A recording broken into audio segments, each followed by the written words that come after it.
And welcome back. He may not be the best pure player on the team. He's not the best NFL prospect on the roster.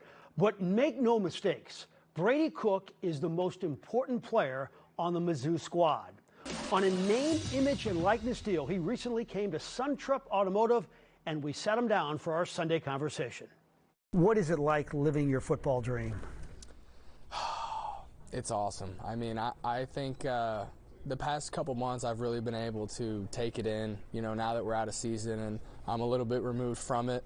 I'm able to take it in and just enjoy it. I'm able to obviously still working towards a new year and rebuilding a new team, but I can definitely feel it. This is what I wanted to do. What about the difference in the fans for you? At one time it was a bad moment, and now you're adored. You're one of the most popular athletes in the state.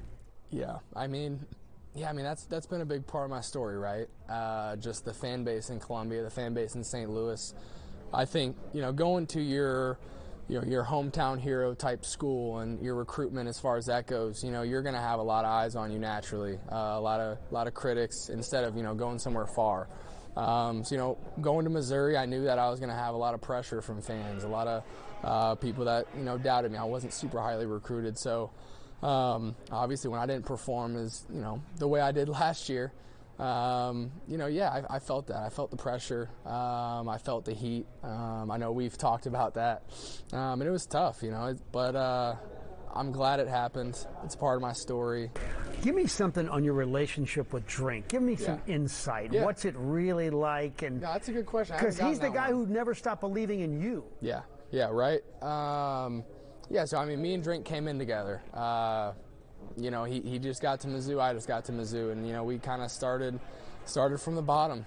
Started from ground zero together, and we've been through ups and downs. That's one thing about me and Drink's relationship is, we've been at the top last year, we've had that feeling, and we've been at the bottom in 2022. We felt that, so I think that goes a long way in our relationship. We feel like we can go out there this year, and nothing's going to faze us.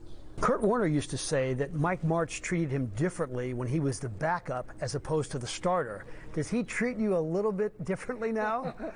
Drink, if you see this, don't get mad. But I think a little bit, I think that's natural. He pushed me when I was a backup. He was continually pushing me, and I think that was because he wanted me to be the starter one day, right? Or at least that's what I hope to think. So, now that I'm the starter, it's more encouragement. It's more, how do we do this thing together? You're my guy now, so it's me and you. We need to, make a plan and go execute it instead of, when I was a backup. He made sure to push me every day. When you look at that wide receiver room, what do you think?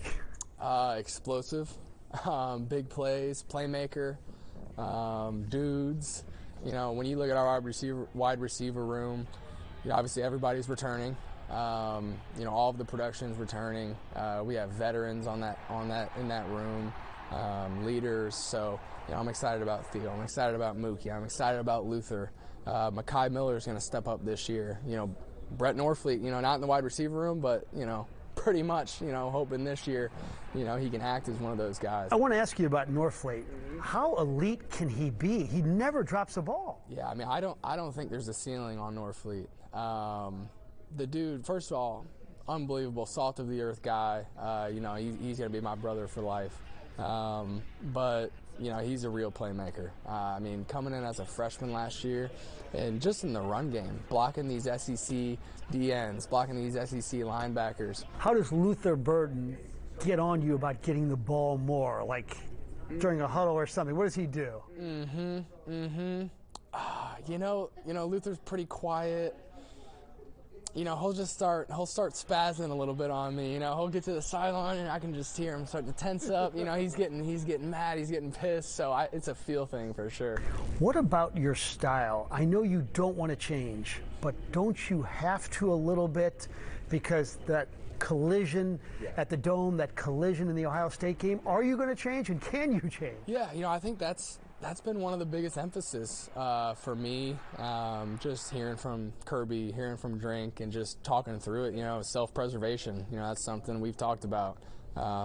We have another long season ahead in 2024, so I need to be there for the team. I need to be healthy every game, and I need to be able to put my best game out there. if I'm taking too many hits, if I'm getting myself hurt for no reason, that doesn't help the team.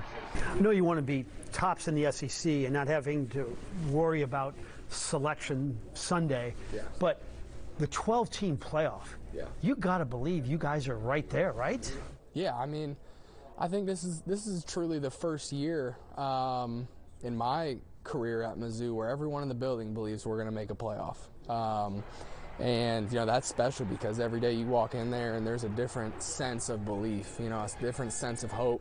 And yeah, I mean, the expectation is, we're going to make a playoff appearance this year.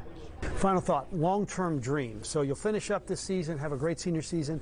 What's your dream after that? Yeah, I want to play in the NFL. That's a dream of mine. I'm planning to play in the NFL. That's something I want to achieve. And that's kind of where I want to take my life.